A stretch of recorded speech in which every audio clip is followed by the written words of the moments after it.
By the time of the Revolver sessions between April and June 1966, songs were composed largely by Paul, John or George independently. The days of John and Paul writing together, eyeball to eyeball, equipped with just 2 acoustic guitars, were over. For the first time in the studio, there were signs of tension between the two of them, with Paul storming out over a disagreement on the arrangement for John's She Said, She Said. Yellow Submarine, a classic children's sing-along track, has all the finger marks of a Paul McCartney composition, but in fact this novelty song had several different co-authors. Recorded for Revolver, and also issued, and usually in the UK at least, as a double A-sided single backed with Eleanor Rigby, the earliest demo of Yellow Submarine was made by John around March, and he is clearly the author of the verses. This demo contains the familiar verse melody and chords, but played more slowly in 3/4 time. The mood is sombre and downbeat, with the lines "In the town where I was born, no one cared, no one cared." An official version was finally released in 2022 as part of the Revolver Super Deluxe box set. In the town where I was born, no one cared, no one cared. The catchy, upbeat chorus is unmistakably Paul's. In Many Years From Now, Paul described how the image of a yellow submarine came to him one night whilst he was dozing off at Jane Asher's parents' house in London. Paul has also stated that he was thinking of a song for Ringo. One song was usually customary on a Beatles album, so he made sure that the vocal would be suited to someone with a more limited range. At the next songwriting session between John and Paul, at John's Weybridge home, both sections were brought together and the time signature changed to the now familiar 4/4. In an interview 1 year later, John's memory on the question of authorship seems to be a little bit fuzzy. You're right. The gentleman responsible, who was principally responsible, Paul or John? Paul, John, really? No. I see. Ringo. No, it's the old Patty, you know, the old vaudeville. I suppose I thought of the idea and then John and I wrote it. There's your correct answer. Right. Yeah. What were you setting out to write? I mean, did you think of a song for Ringo in the first place or what?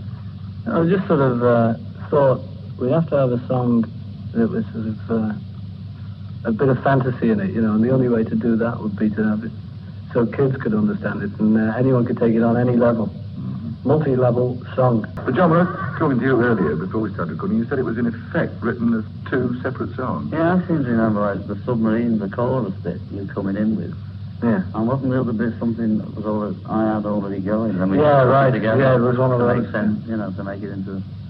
He had the bit da-da-da-da-da-da. With Ringo in mind again. Yes. Always thinking of him, you see.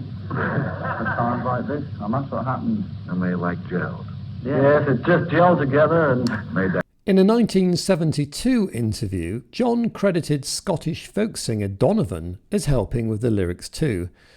As part of Donovan's live shows, he often expounds on his own important contribution to Yellow Submarine. So I said, all right, what have you got? He said, I got this. In a town where I was born, lived a man who sailed the sea. Of course, it's Yellow Submarine coming along. And then he says, after a while, and I'm missing a line for this bit. La la la, la la la la. La la la la la, la la la. Can you get one in there, Don? So I think about it.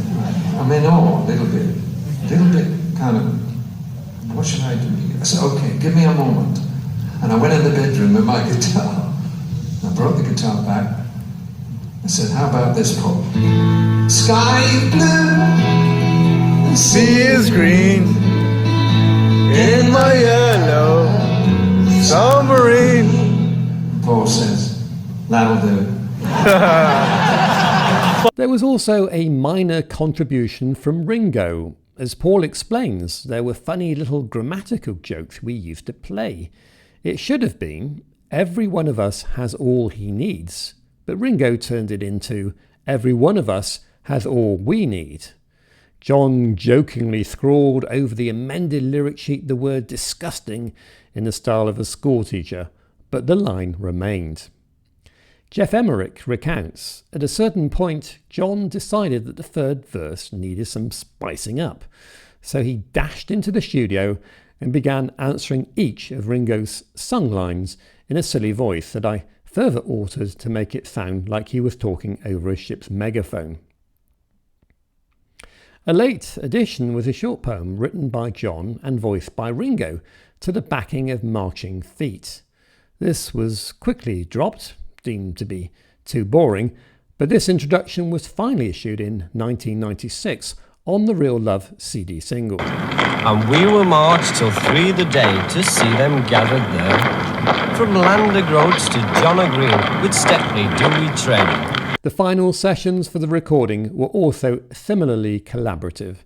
Back in the control room was George Martin after returning from a bout of food poisoning, which meant he'd missed the earlier session when the basic rhythm track was laid down. To create a truly party atmosphere, Mick Jagger and Brian Jones from the Stones were present, together with Marianne Faithfull, Neil Aspinall, 2 Abbey Road workers, and even the Beatles chauffeur, Alf Bicknell. Mal Evans marched around the studio with a large bass drum strapped to his chest. George's then wife Pattie Boyd, normally quiet, can also be heard enthusiastically shouting. As a series of sound effects were overdubbed, the sessions came to an end and Yellow Submarine was put to bed. All of the Beatles, with the exception of George, contributed ad-lib phrases. John shouted, "Full speed ahead, Mr. Bosun, full speed ahead," followed by Paul's reply, "Full speed immediately, sir," and Ringo contributed, "Lock the chambers." Yellow Submarine was written as 2 completely different songs, magically coming together thanks to the Beatles' timeless alchemy, a true, and for that period rare, joint 50-50 Lennon-McCartney composition, completed with a little help from their friends. The thing that sucks people up was my idea for, they said, "Have you got any monsters?" I said, "Yeah, there's Horace the vacuum cleaner in the swimming pool. He went around the pool sucking up the thing." And I said, "That could be a monster." So long, sucker.